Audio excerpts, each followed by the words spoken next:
सुप्रभात, जय मसीह की।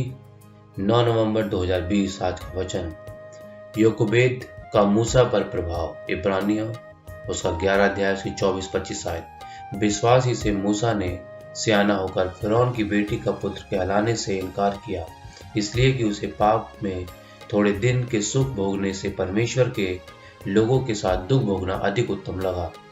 यूसुफ या डैनियल की तुलना में युवा मूसा जब अपने बचपन के घर की शरण देखभाल से दूर किया गया था, अभी तक पहले से ही समान एजेंसियों ने उनके जीवन को आकार दिया और मूसा के जीवन को भी ढाला था।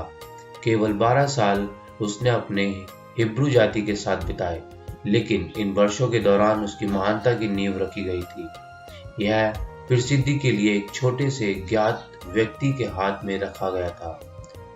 योकोबेद एक महिला और गुलाम थी। उसका जीवन बहुत विनम्र था, उसका बोझ भारी था, लेकिन किसी अन्य महिला के माध्यम से नाजरत की मैरी को संसार को बचाने के लिए अधिक से अधिक आशीष प्राप्त हुआ। यह जानते हुए कि उसके बच्चे को जल्द ही उसकी देखभाल के लिए परे गुजरना होगा, उन लोगों की संरक्षता के लिए जो परमेश्वर को नहीं जानते थे, वह अपनी आत्मा को स्वर्ग से जोड़ने के लिए अधिक ईमानदारी से प्रयास करती है। उसने अपने हृदय के प्रेम और परमेश्वर के प्रति विश्वास को पहचानने की कोशिश की और निष्ठापूर्वक काम पूरा किया। सच्चाई के वे सिद्धांत जो उसकी मां ने शिक्षण और उसके जीवन के पाठ के बोझ थे, प्रभाव के बाद मूसा को त्याग करने के लिए प्रेरित नहीं कर सकते थे। गोशेन के नम्र घर से योकोबेद का पुत्र फिरौन के महल मिस्र की राजकुमारी के पास गया। उसके द्वारा एक प्रेम और पोषित बेटी के रूप में स्वागत किया गया। मिस्र के स्कूलों में मूसा ने सबसे अधिक नागरिक और सैन्य परीक्षण प्राप्त किया। महान व्यक्तिगत आकर्षण, रूप और कद में महान संस्कृति, मन और राजसी असर और सैन्य नेता के रूप में प्रसिद्ध वह देश का गौरव बन गया। मिस्र का राजा भी पुरोहित का सदस्य था। मूसा ने हालांकि हितैन पूजा में भाग लेने से इनकार करते हुए मिस्र के धर्म के सभी सदस्यों में पहल की थी। मिस्र इस समय राष्ट्र का सबसे शक्तिशाली और सबसे अधिक सभ्य देश होने के बावजूद मूसा जैसा कि इसका प्रभावित स्वयं प्रभु था, इस दुनिया की सर्वोच्च सम्मान का अधिकारी था, लेकिन उसने एक अच्छा चुनाव किया।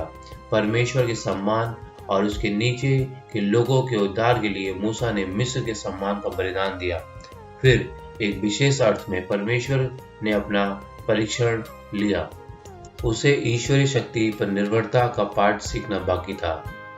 मिधन के जंगल में मूसा ने भेड़ के रखवाले के रूप में 40 वर्ष बिताए। भेड़ों की देखभाल और कोमल मेमनों की देखभाल में उसने अनुभव प्राप्त किया। वह उसे इजराइल के लिए एक विश्वासी और लंबे समय तक सहनशील बना देगा। पहाड़ के एकांत की एकमात्र महिमा के बीच मूसा परमेश्वर के साथ एकांत अकेला था। यहाँ उसकी आत्मनिर्भरता दूर की गई थी। मिस्र की महानता धूल में मिल गई है, लेकिन मूसा का काम कभी नष्ट नहीं हो सकता। धार्मिकता के महान सिद्धांत जो वह स्थापित करने के लिए रहते थे, वे अमर हैं। Reflecting Christ, page number 327। धन्यवाद। परमेश्वर सबको आशीष और बरकतें दे।